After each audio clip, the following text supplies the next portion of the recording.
বিজয়দা, আজকে তো আমরা এই মিছিলের শেষ একদম এসে গেছি প্রায় বলতে গেলে। তাহলে আমরা কি কিছু আদায় করে নিতে পারবো, কি মনে হয়? আজকে যেটা তুমি বললে যে এটা মিছিলের শেষ, আন্দোলনের কিন্তু শেষ নয়। যতদিন না 2022 স্টেট চাকরি প্রার্থীরা ইন্টারভিউয়ের নোটিফিকেশান পাচ্ছে, ইন্টারভিউ দিয়ে স্কুলে যাচ্ছে শিক্ষক হিসাবে, ততদিন এই আন্দোলন, এই হাজার হাজার ছেলে মেয়েদের আন্দোলন চলতে থাকবে। তাই মিছিলের শেষ হলেও আন্দোলনের শুরু। কারণ এই রাজ্যের বুকে যে অরাজকতা, যে চিটিংবাজি, যে দুর্নীতি মুখ্যমন্ত্রীর নেতৃত্বে, মাননীয় মুখ্যমন্ত্রী মমতা ব্যানার্জির নেতৃত্বে শিক্ষা দপ্তর প্রত্যেক দিন করে চলেছে, তাদের এই দুর্নীতির ঘুঘুর ভাষা ভাঙার জন্য, নিজেদের হকের চাকরি ছিনিয়ে নেওয়ার জন্য কয়েক হাজার 2022 স্টেট পাস চাকরি প্রার্থী আর রাস্তায় নেমেছে। তাই এই হকের আন্দোলন যতদিন না হকের চাকরি আদায় হবে ততদিন চলতে থাকবে। দাদা, বলছি যে আমরা দেখেছি গতকাল অর্পিতা মুখোপাধ্যায় জামিন পেয়েছে, তো সেই উদ্দেশ্যে একটু কিছু বলে দিলে ভালো হয়। আমরা দেখছি যে এই রাজ্যে মুখ্যমন্ত্রী তথা পুলিশ মন্ত্রী যারা দুর্নীতি করছে, যারা দুর্নীতির সাথে যুক্ত, তাদেরকে আড়াল করার চেষ্টা করছে, আর যারা হকের চাকরির দাবিতে রাস্তায় আন্দোলন করছে তাদেরকে গ্রেপ্তার করছে। এটাই তো ফ্যাসিস্ট সরকার এই রাজ্যের বুকে 2011 সালের পর থেকে করে আসছে। আসলে মমতা ব্যানার্জি চাইছেন যে এই রাজ্যটাকে একটা কারাগার বানাতে, কিন্তু এই স্বাধীন চেতা মানুষ যাদের সিদ্ধারা এখনো বিক্রি হয়ে যায়নি, তারা প্রত্যেক দিন নিজের জন্য, এই রাজ্যের জন্য হকের দাবিতে লড়াই করে চলেছে। কি 22 স্টেট চাকরি প্রার্থী? কি মনে হচ্ছে মিছিল তো একেবারে শেষ, আমরা কি কিছু আদায় করতে পারবো মাননীয় মুখ্যমন্ত্রীর কাছ থেকে বা পর্ষদের কাছ থেকে? আমরা আজ থেকে দীর্ঘ 7 বছর ধরে বঞ্চনায় আছি। আমরা চাইছি যে আমাদের 50,000 ভ্যাকেন্সি দিয়ে আমাদের নিয়োগ করুক, কারণ আমরা 7 বছর ধরে বঞ্চনায় আছি। 2017 সালে টেটের ফর্ম ফিল আপ হয়েছিল, সেই সময় যারা ফর্ম ফিল আপ করতে পারেনি বা সেই সময় যারা পরীক্ষা করতে পারেনি, আজকে তারা দীর্ঘ 7 বছর ধরে আমরা বসে আছি। সব যে কটা টেট হয়েছে পর্যন্ত পশ্চিমবঙ্গের ইতিহাসে সব কটা টেটে নিয়োগ হয়েছে, শুধুমাত্র আমাদের 2022 টেটে নিয়োগ হয়নি।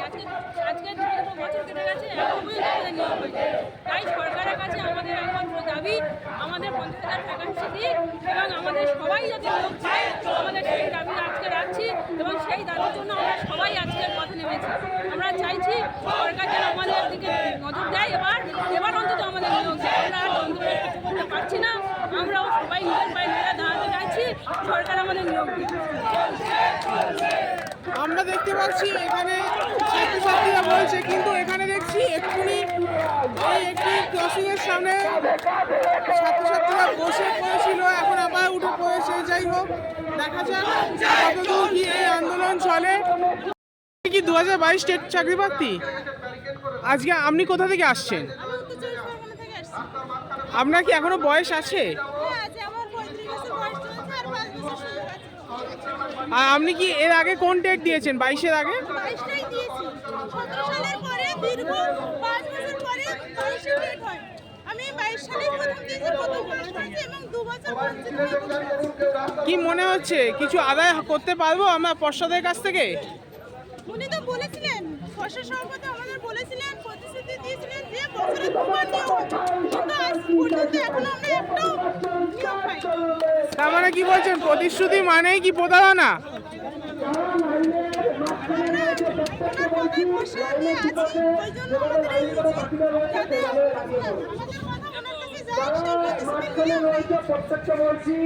দীর্ঘ 5 বছর বঞ্চিত আজকে আমরা, তবু আমাদের এই দুঃখ আমরা কাকে দেখাবো? আজকে উনি ছাড়া কে দেখবে এই জিনিসটা আমাদের? তা আমরা করো হাত ধরে ওনার কাছে বিরোধী করছি, আমাদের 50,000 নোটিশ অবিলম্বে উনি দেন। আপনি কি ভাবছেন যে 50,000 কি ভ্যাকেন্সি পাওয়া যাবে?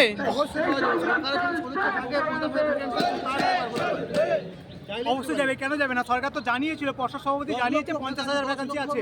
50,000 কেন দেওয়া যাবে না? মানে আপনি কি বলতে চাইছেন প্রতিশ্রুতি মানেই প্রতারণা? অবশ্যই প্রতিশ্রুতি মানে প্রতারণা। 50,000 ভ্যাকেন্সি চাই। আমাদের প্রত্যেকের এটাই দাবি, না যে আমাদের সুসাইড ছাড়া কোনো গতি থাকবে না, আমাদের 50,000 ভ্যাকেন্সি চাই। বাস তা সরকার সেটা দেবেনি। আপনাদের মনে হচ্ছে না যে এরকম শিক্ষিত হয়ে রাস্তায় আন্দোলন করতে হচ্ছে, অনশন করতে হচ্ছে, এটা কি ঠিক? এটা আমাদের লজ্জা না, এটা আমাদের সরকারের লজ্জা। তার রাজ্যে এরকম বেকারের অবস্থা, এরকম পড়াশোনা করেও তার রাজ্যে এই যে এত বেকার হচ্ছে, সেটা সরকারের লজ্জা। আমাদের তো লজ্জা নয়, আমরা তো আমাদের পথেই চলেছি। আমরা পড়াশোনা করেছি, মা বাবারা কষ্ট করে পড়াশোনা শিখেছি, সেই কষ্ট করে পড়াশোনা শিখে আমরা যোগ্য হয়েছি, তবু আমরা পাচ্ছি না নিয়োগ। এটা সরকারের লজ্জা লাগা উচিত, তার রাজ্যের এই অবস্থা, আমাদের তো লজ্জা নয়। কি মনে হয়? 2014 পর কোনো বড় নিয়োগ প্রাইমারিতে হয়নি। 2022 সালে আমরা পাস করে আজ 2 বছর ইন্টারভিউর অপেক্ষায় আছি। আমাদের 7 বছর অপেক্ষা, 7 বছরের অপেক্ষা। আপনি দেখুন বয়স, এদিকে আসুন তো, ওই কাকুটাকে দেখুন একবার, ওনার কি আর বয়স আছে? না। উনি আর কতদিন পাবেন বলুন? ঠিক আছে, উনি কতদিন পাবেন বলুন? আর তাহলে বয়সটা তো নয় নষ্ট হচ্ছে। বয়সটা নষ্ট হচ্ছে, আমাদের জীবন নষ্ট হয়ে যাচ্ছে। আমাদের এটা তো একবার দেখবো, আমরা পাস যখন করেছি ইন্টারভিউটা দিয়ে দেখবো আমাদের হচ্ছে কি হচ্ছে না, তারপর এক একজন এক এক পথে চলে যাবো।